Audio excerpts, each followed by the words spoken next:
Hello and welcome to News Central Television with me, Blessings Mosugu. The top stories at this hour. Court in Finland approves extradition of self-acclaimed Prime Minister of Biafra, Simon Ekpa, to Nigeria over alleged terrorism. Inspector General of Police orders deployment of special squad to address rising wave of violence across Nigeria. Withdrawal of Niger, Mali and Burkina Faso from the Economic Community of West African States tops agenda as ECOWAS leaders meet today in Ghana. We've got the details in a moment. A Finnish court has approved the extradition of Simon Ekpa, a Finnish-Nigerian separatist leader, to Nigeria. The Paget-Ham District Court in Lati gave the ruling on the 18th of April, with a transfer scheduled for July 15, 2025. Now, Ekpa, who refers to himself as the Prime Minister of the self-proclaimed Biafra Republic government in exile, is accused of inciting unrest in southeastern Nigeria from abroad. He was arrested in November 2024 after months of surveillance by Finnish authorities. Now, while Ekpa is linked to separatist activities, the indigenous people of Biafra, IPOB, has repeatedly disowned him, insisting he acts independently and without their endorsement. Now, the federal government has allocated a sum of 10 billion naira in the 2025 approved budget for the installation of a solar mini-grid at the presidential villa. The move comes amid increasing electricity tariffs and widespread power outages, which have sparked concerns about the government's trust in its own electricity policy and priorities. This follows an increase in the overall budgetary allocation to the State House headquarters, which rose from 47.11 billion naira in the initially proposed 2025 budget to 57.11 billion naira in the approved version. The additional 10 billion naira was traced to a jump in capital expenditure, which moved from 33.55 billion naira to 43.55 billion naira.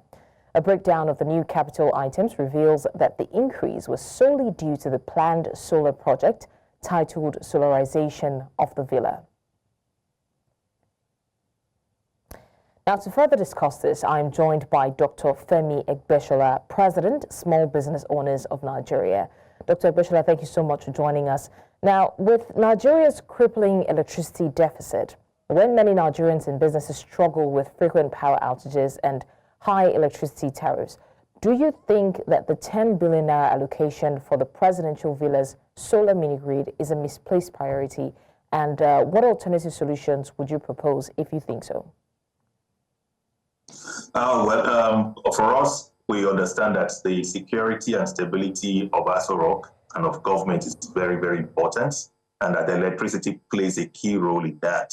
But even as at that, we see it at this time as a misplaced priorities based on the realities we have in the country.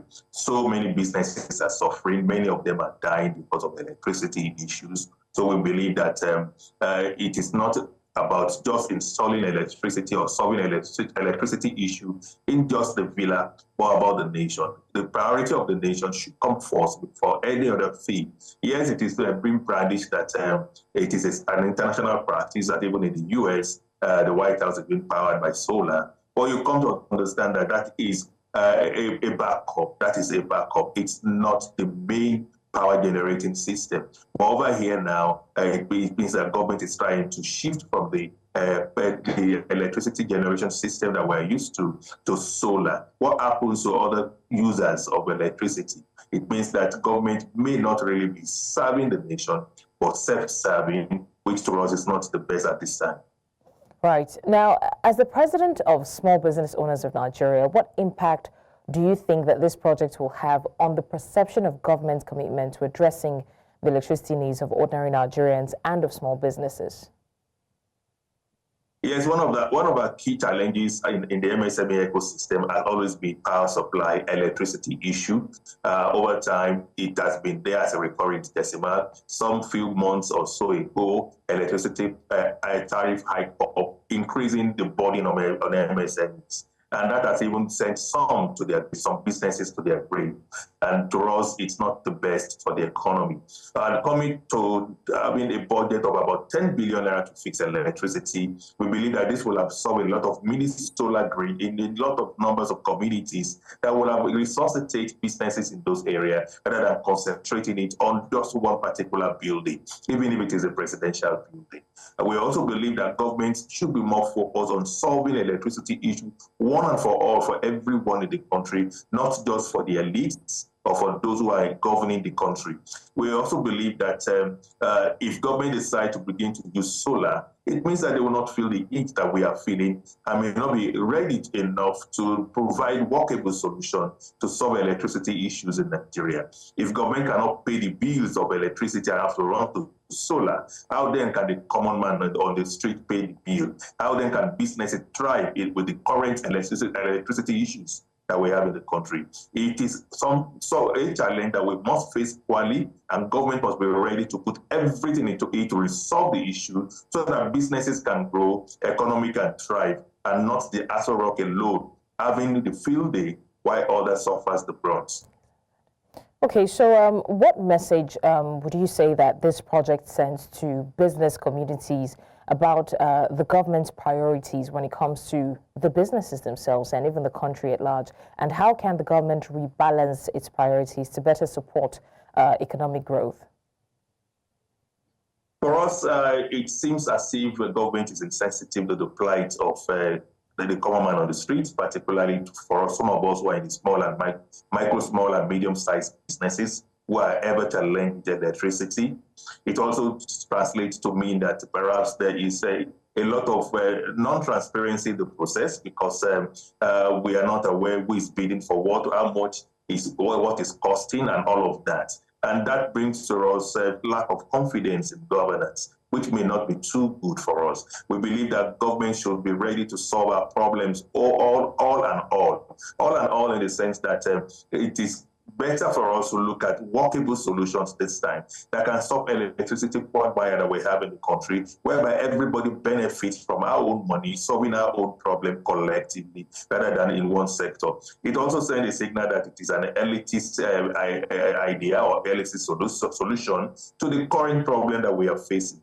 We want a situation whereby government will be ready to fund communities, fund hospitals, fund schools and all of that to be able to have access to affordable and frequent electricity supply. That's the only way to go. We must ensure that everyone is brought to speed to ensure that we all have electricity to power businesses, to power our homes, to power our schools, our hospitals, and all of that. It's one of the major amenities that we all need, and government must be very strategic about it.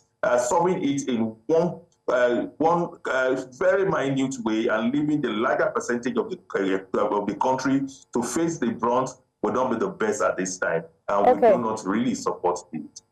All right, Dr. Femi Egbeshola, President of Small Business Owners of Nigeria, thank you so much for joining us and discussing this development with us, and we'll see how that turns out. Thank you very much for having me. Happening now live at the UK Parliament in London is the question session where the British Prime Minister Keir Starmer is being grilled by the lawmakers, and we'll be joining them right about now.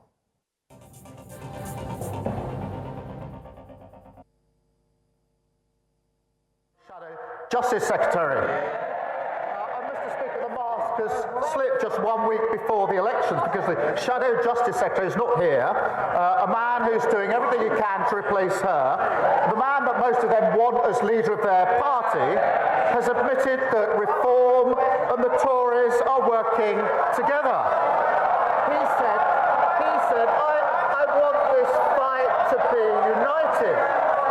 He said, he's determined to bring this coalition, he calls it, together one way or another. Well, I think we know what that means. Every Tory voter is appalled at the thought of paying for the NHS. Every Reform voter who hates what the Tories did the last 14 years, they're not Conservatives, they're a con. Who's playing political football now?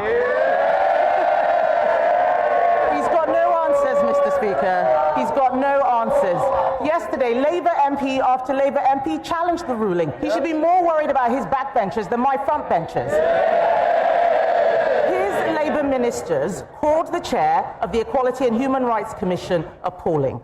Baroness Faulkner's role is critical to enforcing the court's judgment. She has had to put up with relentless abuse, not just from his front bench, but from activists and ideologues. Reappointing her will be a clear sign that he is taking this issue seriously.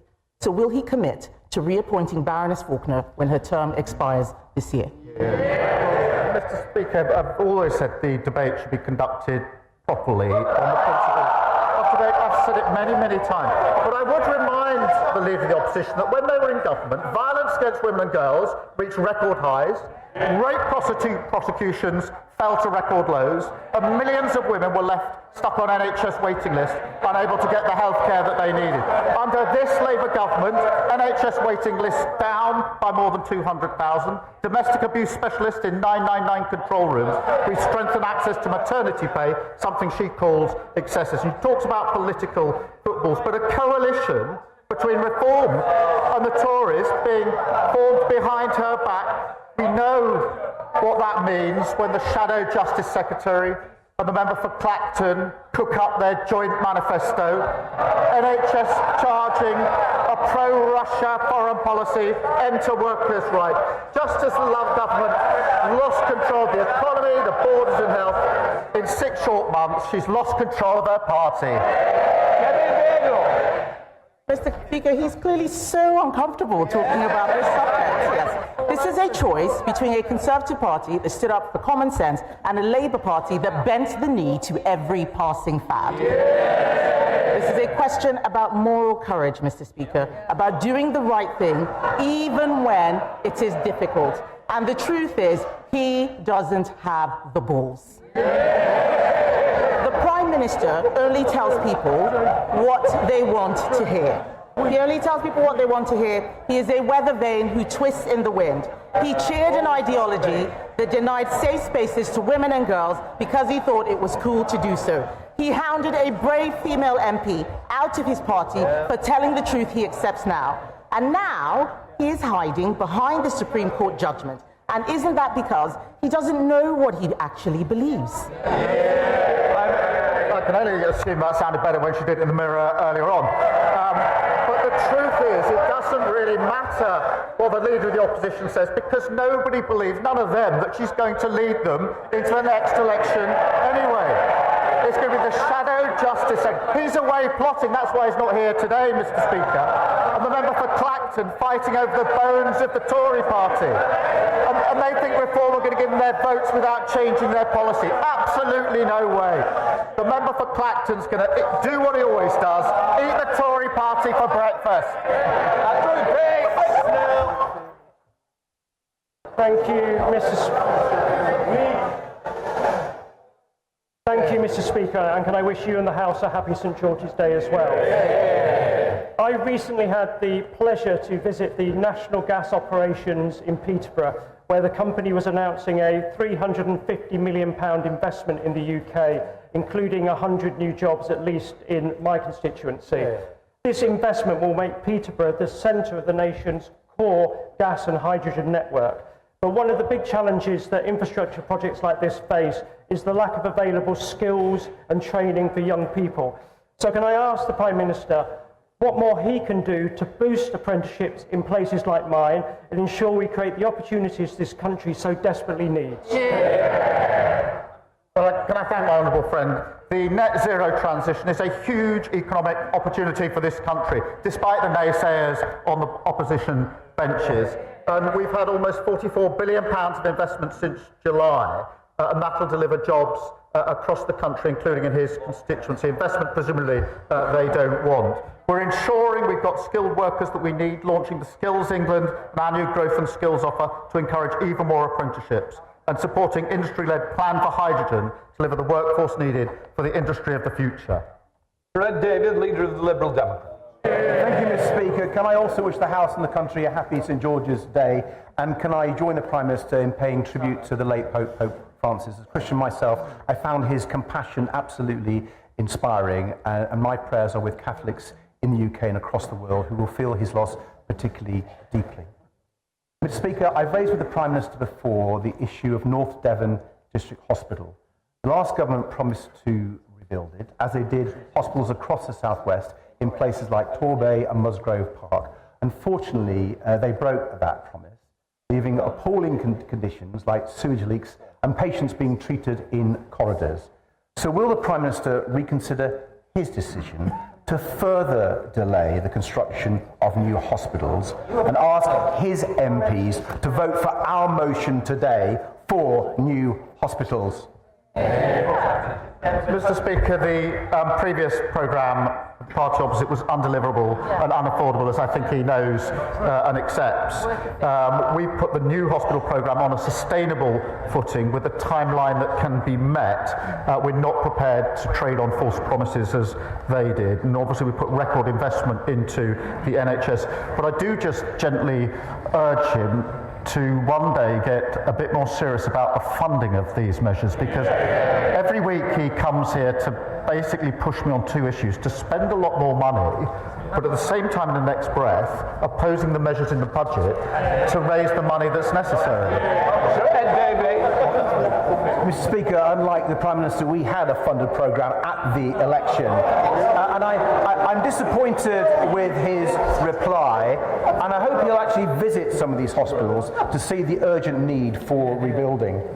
Mr. Speaker, at Merton Mead Farm in Oxfordshire last week, I saw world-class British beef farmers at work.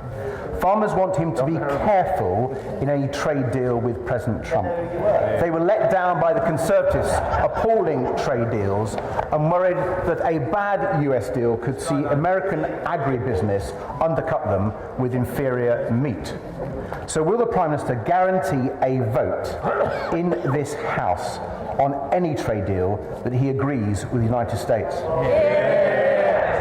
He raises a really important point of real interest and importance to farmers. We will negotiate, as he would expect, in the national interest and uphold the highest animal welfare standards. We are making progress on that, and then there'll be a process if a deal is reached. Catherine Atkins. Thank you, Mr. Speaker. This time last year, train manufacturing at Alstom in Derby was grinding to a halt. On a single day, workers with a combined welding experience of nearly 1,000 years walked out of its doors. But the whole city came together with crucial backing from this Prime Minister. And what a difference a year makes, with Alstom saved and set to host the greatest gathering to celebrate 200 years of rail, and our railways coming back into public ownership with the headquarters of Great British Railways in Derby. Will the Prime Minister agree that with Labour we are back on track? Mr. Speaker, she's a fantastic champion for Derby. She's right, whether it's the workforce I met at Alstom or the workers at Hitachi in County Durham. We will support our rail industry, providing certainty that delivers jobs, investment and security for them. I met these workforces. I know how worried they were a year ago, she rightly says, when this government was in charge. I'm really proud that Derby will be the home of Great British Railways, because we're bringing railways back into public ownership, delivering better services for passengers, cutting delays and cancellations, and boosting growth across the country. Robin Schwab. Thank you very much, Mr. Speaker. Can I join the Prime Minister and my party in regards to the condolences to the passing of His Holiness Pope Francis? Mr. Speaker, the Prime Minister is often referred to his time working in Northern Ireland, and I've spoken to one of his bosses who speaks of his diligence. I wonder in that vein, could he speak to his Northern Ireland team about their understanding of the Belfast Good Friday Agreement? Because the Secretary of State in an interview seemed to think that it had been negotiated by Ian Paisley rather than David Trimble and my party. His Northern Ireland Minister has said at the start of this week that the future of Northern Ireland as part of the Union is dependent on opinion polls, and she wasn't sure if she was a unionist. Can the Prime Minister confirm to me his understanding of the principle of consent and confirm to this House that he is a unionist? I thank him for that question, and I did work in Northern Ireland for 5 years and therefore appreciate firsthand how important these issues are. And it was a very formative period for me in terms of my career and my thinking. The Good Friday Agreement is one of the proudest achievements of the last Labour government. I pay tribute to everybody who helped bring that around, because as he will know and other members will know, it was such an important moment in the history of the conflict, and I absolutely stand full square behind the principles, some of which I was doing my part to help implement when I was working in Northern Ireland. They will always drive me on the issues that he raises with me. Andy McDonald. Thank you. Happy St George's Day, Mr Speaker, and may I associate myself with the Prime Minister's remarks about Pope Francis. Mr Speaker, after 14 years of Conservative government, too many of my Middlesbrough and Thornbury East constituents live on low incomes or in real poverty. I very much welcome the employment support proposals in the Welfare Green Paper, but the government has to be clear about the real opportunities it's offering more than 3 million families who it says will lose out financially as a result of this package. So before asking MPs to vote, can he confirm that we will see fresh OBR analysis, evidence on who will be affected by the PIP changes, and the government's own assessment of the employment impact of its measures, and will he confirm that this policy will not result in increased experience of poverty? Well, Mr Speaker, we are reforming a broken system, the system that we inherited, and I think most people accept that it needs reform because it traps people in unemployment and inactivity, and we need to reform it for that reason. The principles will be that we will provide support where support is needed. Where people do want to get into work, we will help them into work. The current system operates against people getting into work who want to make that transition, and that if you can work, you should work. Moving into work is what halves your risk of being in poverty, and that's why we've invested £1 billion in tailored employment support. And of course, we're introducing a new premium for those with the most severe lifelong disabilities who will never be able to work. Roberts. Last week, former steelworkers... Watching the UK Parliament and the Prime Minister Keir Starmer answering questions from the lawmakers. We go on a short break now. We'll come back shortly. Many thanks for staying with us. Now, news reaching us in the studio confirms that a strong earthquake with a preliminary magnitude of 6.2 has hit Istanbul in Turkey, causing panic among residents and disrupting mobile communication systems. Now, Turkey's Emergency Management Agency says that before the strong earthquake struck, a 3.9 magnitude had hit the coast of Sivri, followed by the 6.2 quake minutes later. A third quake of 4.4 magnitude hit Istanbul Büyükşehir district 2 minutes later. Now, while the tremor caused significant anxiety and communication outages across the city, no report of casualties or damage have been confirmed at this moment, and emergency services are continuing to monitor this situation.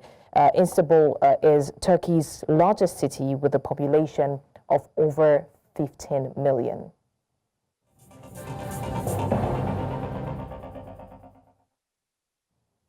And some more stories. The South-South Zonal Working Committee of the PDP has dissolved its Bayelsa State Working Committee and replaced the Edo State Caretaker Committee, citing misconduct, internal crisis, and poor performance. New caretaker teams have been installed in both states for 3 months following a meeting chaired by Zonal Vice Chairman Dan Obi in Port Harcourt. Now, Obi, backed by FCT Minister Nyesom Wike, appointed George Turner and Nusa Ogieva to lead Bayelsa and Edo respectively, despite opposition from the PDP National Working Committee. The restructuring was described as a political purge with allies of Wike taking control. And the party, however, said the move aims to stabilize and reposition the PDP ahead of future elections, referencing its poor performance in the last Edo governorship poll.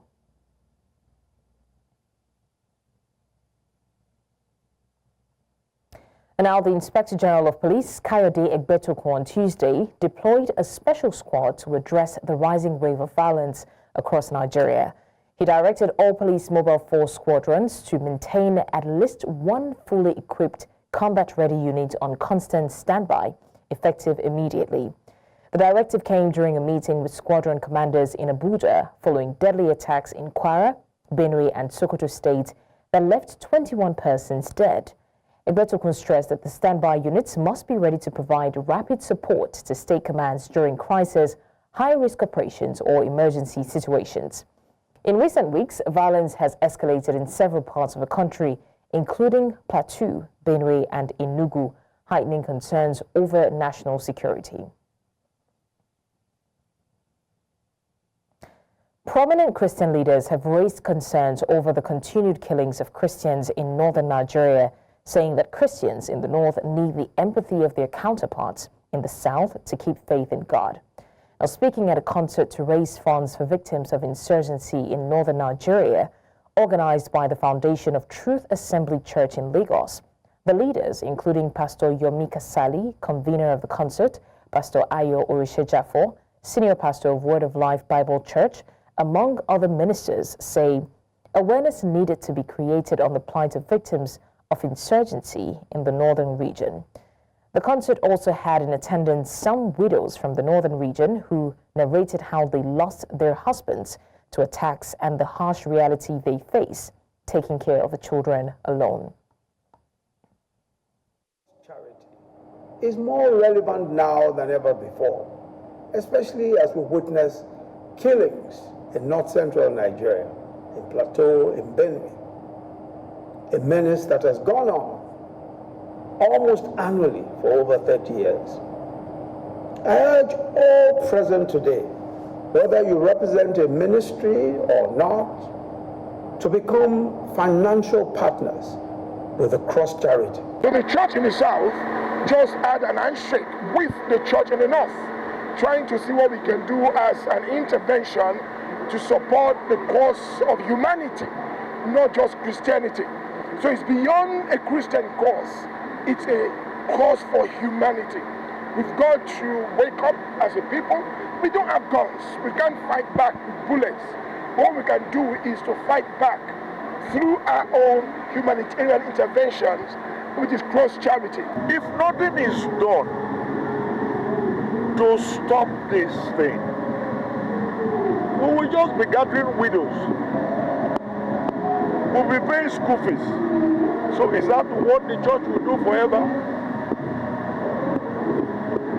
So the whole church in the north will just be filled with widows and orphans. The truth is, I will say to you, very clear, very plain, simple, defend yourself. Now, residents displaced by insecurity in Katsina-Ala local government are calling for decisive steps to be taken to mitigate incessant attacks which have plagued the local government and surrounding local governments as well.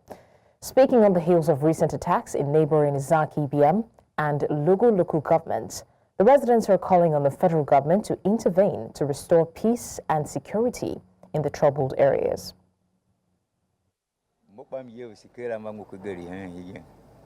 Family one fane mwega na moya musono mumene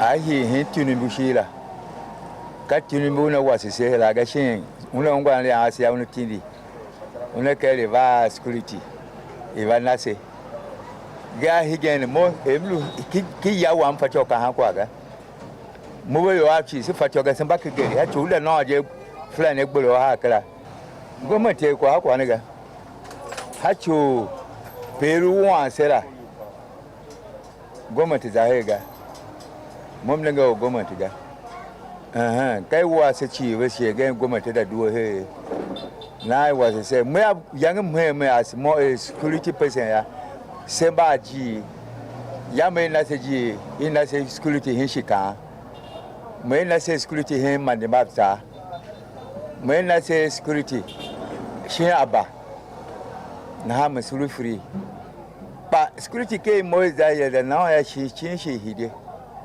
ye hidea mayo mbawe nyaso wantu.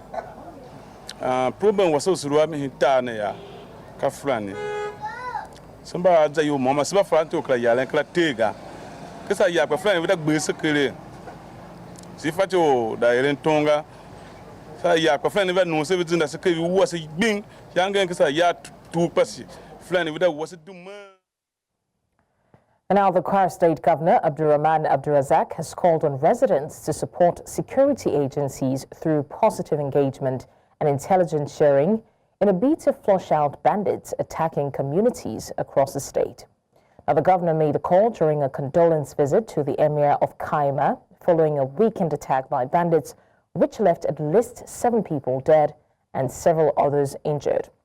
He assured the community of ongoing efforts to address the security threat and apprehend those responsible. Also, the Emir of Kaima says that the infiltration of the area by bandits began several years ago, but escalated recently after military dislodgement operations in nearby forests. The general officer commanding 2 Division of the Nigerian Army, Major General Obinna Onubogu, also reassured residents of enhanced military presence and strategic operations, urging the public to cooperate with the armed forces.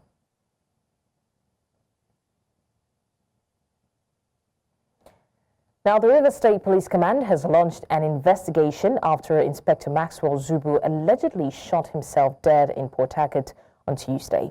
This incident occurred in the Eagle Island area, where Zubu served as a security detail to a former Port Harcourt City local government chairman.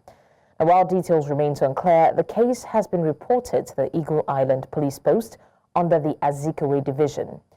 Preliminary investigations have been carried out by officers who visited the scene. A police spokesperson, Grace Iringe Koko, confirmed the incident and stated that a detailed probe is underway. The case has been transferred to the State Criminal Investigation and Intelligence Department to determine the immediate and remote causes of the inspector's death. Authorities, however, assure the public that findings will be disclosed upon conclusion of the investigation. Now, the Nigeria Security and Civil Defense Corps, NSCDC, has ordered the immediate detention of officers allegedly involved in extorting 5.2 million naira from a traveler. Following a directive from the Minister of Interior, Dr. Olubunmi Tunji-Ojo, NSCDC Commandant General Ahmed Audi has directed that the officers be transferred to the national headquarters in Abuja. The incident, which surfaced through a viral social media post, reportedly occurred on a trip from Ado-Ekiti to Akure. Now, Audi confirmed the officers' actions as unprofessional and a breach of the Corps Code of Ethics. Meanwhile, a disciplinary committee has been set up to investigate, and officers found guilty will face sanctions in line with public service rules. Now, he reaffirmed the Corps' commitment to accountability and urged the public to report misconduct without fear.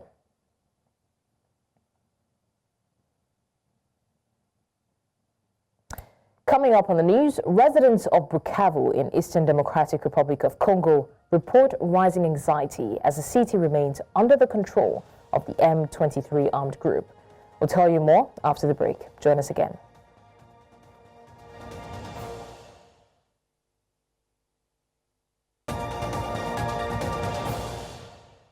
Many thanks for staying with us. Now, West African leaders are meeting in Ghana to address the withdrawal of Niger, Mali and Burkina Faso from the Economic Community of West African States, ECOWAS. The 2-day session, which began on Tuesday in Accra, will focus on the modalities of the withdrawal process and its impact on ECOWAS institutions operating within the 3 countries. The bloc plans to establish a framework for discussions with each nation to manage the transition. Tensions have risen since the 3 military-led states formed the Alliance of Sahel States and imposed a 0.5% import duty on goods from ECOWAS, including humanitarian aid. The move challenges ECOWAS' commitment to regional trade integration and free movement. Our talks continue today as leaders seek a way forward for the region's stability and cooperation. Now, residents of Bukavu in Eastern Democratic Republic of Congo report rising anxiety as the city remains under the control of the M23 armed group. Locals describe a climate of fear, with many rushing home before nightfall amid concerns over safety and potential violence. The M23 group, active in the region for years, has a history of armed conflict and human rights violations. Now, despite these concerns, M23's political representatives maintain that the situation is stable, claiming daily life in Bukavu continues without disruption. Now, the conflicting narratives highlight a growing divide between local experiences and official accounts as the international community closely monitors the group's activities and the broader humanitarian impact on civilians in eastern Congo.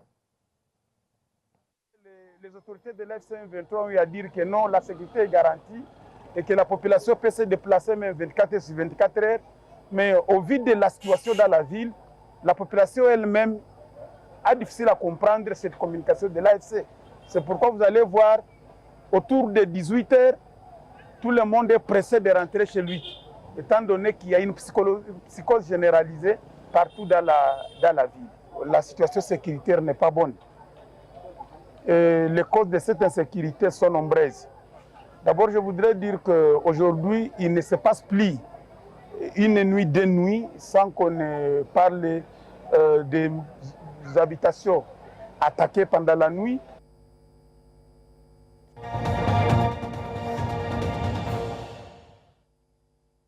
Palestinian President Mahmoud Abbas has called on Hamas to release all remaining hostages in Gaza, describing the issue as a major driver of ongoing Israeli military operations. Now, speaking in Ramallah, Abbas criticized the militant group for providing what he called justification for intensified attacks on the Gaza Strip. He stressed that it is Palestinians, not Israelis, who are suffering the consequences of Hamas' actions. The public appeal marks a rare direct rebuke from the Palestinian Authority toward Hamas, underscoring growing internal divisions as the conflict in Gaza deepens. Abbas' comments come amid international efforts to broker a ceasefire and address the worsening humanitarian crisis in the enclave, where casualties continue to rise. ووفرت لهذا الاحتلال المجرم ذرائع مجانية لتنفيذ مؤامراته وجرائمه في قطاع غزة، وكان أبرز هذه الذرائع حجز الرهائن. ليش حجزوهم؟ طب أنا اللي عم بدفع الثمن مش إسرائيل. Now, at least 26 persons were killed on Tuesday when gunmen opened fire on tourists in Pahalgam, a scenic town in Indian-administered Kashmir. It marks the deadliest attack on civilians in the insurgency-hit region since 2000. And Prime Minister Narendra Modi strongly condemned the heinous act and vowed that those responsible will be brought to justice. The attack took place just the day after Modi met U.S. Vice President J.D. Vance in New Delhi, who is currently on a 4-day visit to India with his family. Security sources say that foreign tourists may be among the victims, though this has not been officially confirmed. The number of casualties rose from 24 to 26 later in the day. According to Indian media, Pahalgam lies about 90 kilometers from Srinagar, the region's main city. We have to engage our citizens. The military is doing a human.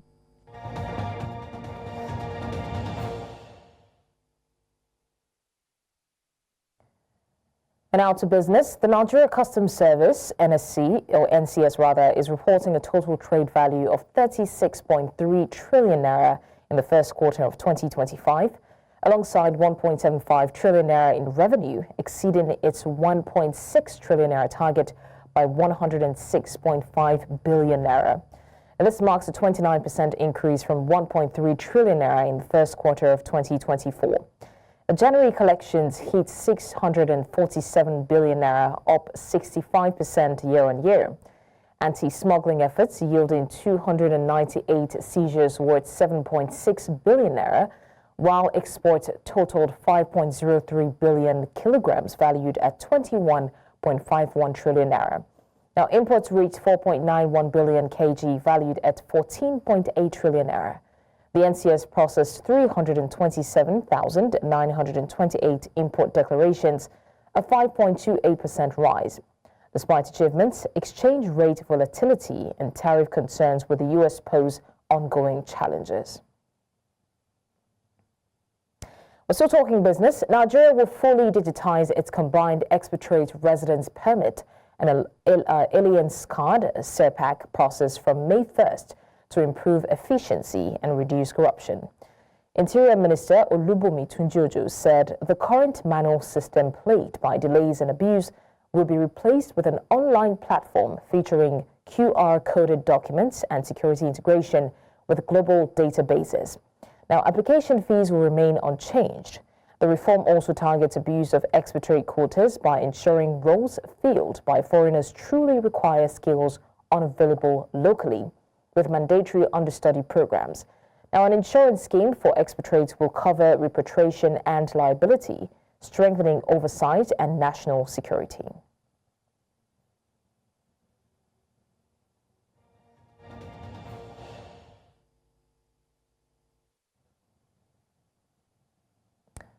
To sports now, the Nigeria Premier Football League, NPFL, has sanctioned El Kanemi Warriors following security breaches during their matchday 34 clash against Ikorodu City. The penalties include a stadium closure to fans for the rest of the season and a total fine of 3.5 million naira. The Maiduguri-based club was cited for inadequate security, allowing unauthorized access to restricted zones and failure to control supporters who threw objects and damaged the visiting team's vehicle. The club must also pay 500,000 naira to Ikorodu City as compensation and submit improved matchday security plans within 7 days.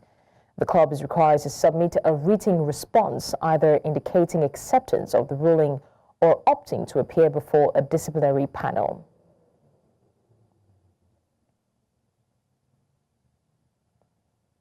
And that's all on the news at this hour. But before we go, let's take another look at some of our major stories. Now, we told you that the court in Finland approves extradition of self-acclaimed Prime Minister of Biafra, Simon Ekpa, to Nigeria over alleged terrorism. We also told you Inspector General of Police orders deployment of special squad to address rising wave of violence across Nigeria. And finally, we mentioned withdrawal of Niger, Mali and Burkina Faso from the Economic Community of West African States tops the agenda as ECOWAS leaders meet today in Ghana. Now remember, you may send your eyewitness report to the WhatsApp number on the screen. Also do well to follow us on social media. We are at News Central TV. You can watch News Central live on DSTV channel 422, GoTV channel 23, StarTimes channel 274, Avo TV and YouTube. Many thanks for watching. I'm Blessings Masuru.